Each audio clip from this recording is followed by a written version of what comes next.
हम आह भी करते हैं तो हो जाते हैं बदनाम, वो कत्ल भी करते हैं तो चर्चा नहीं होता। यही इसी शायरी में शायद, और इसी शेर में जो किस्सा है बीजेपी और कांग्रेस का, ये शायद सही बैठता है। इन दो तस्वीरों में अलग-अलग आप ये देखिए, ये तस्वीर खासकर सबसे पहले आपको दिखाना चाहती हूँ।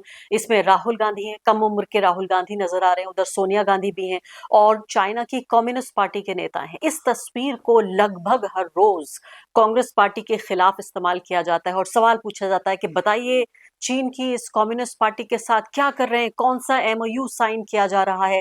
कहाँ से भारत को बेचने की कोशिश हो रही है? कौन-सा हिस्सा बेचा जा रहा है?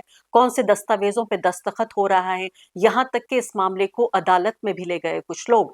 और ये वही बीजेपी और संघ के विचारधारा के लोग हैं जो कांग्रेस पार्टी और खासकर गांधी परिवार की जो लॉयल्टी है, वफादारी है इस देश के प्रति, उसको बार-बार उस पर सवाल उठाने के लिए इस तस्वीर का इस्तेमाल किया जाता है। इन तस्वीरों को थोड़ी देर के लिए अलग कर दीजिए।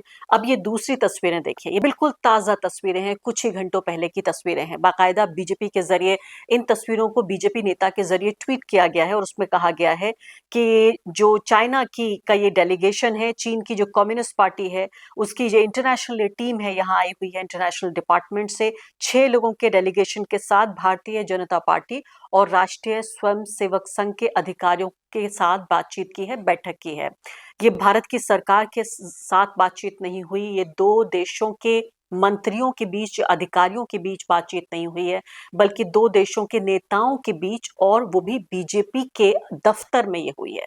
सरकारी कार्यक्रम नहीं है, पार्टी का ये कार्यक्रम है और इस पर सवाल कांग्रेस पार्टी उठा रही है। बहुत ही मैं कहूँगी वाजिब सवाल है, खासकर एक ऐसी पार्टी जिस पर लगातार, और खासकर जो उसकी फर्स्ट फैमिली कहलाई जाती है, उस पर लगातार सवाल उठते रहे हैं। वो ये पूछ रहे हैं कि ये बताइए कि आपको लाल आंख दिखानी थी तो आप लाल कारपेट क्यों बिछा रहे हैं? आपको रेड आई दिखानी थी तो रेड कारपेट क्यों बिछा रहे हैं?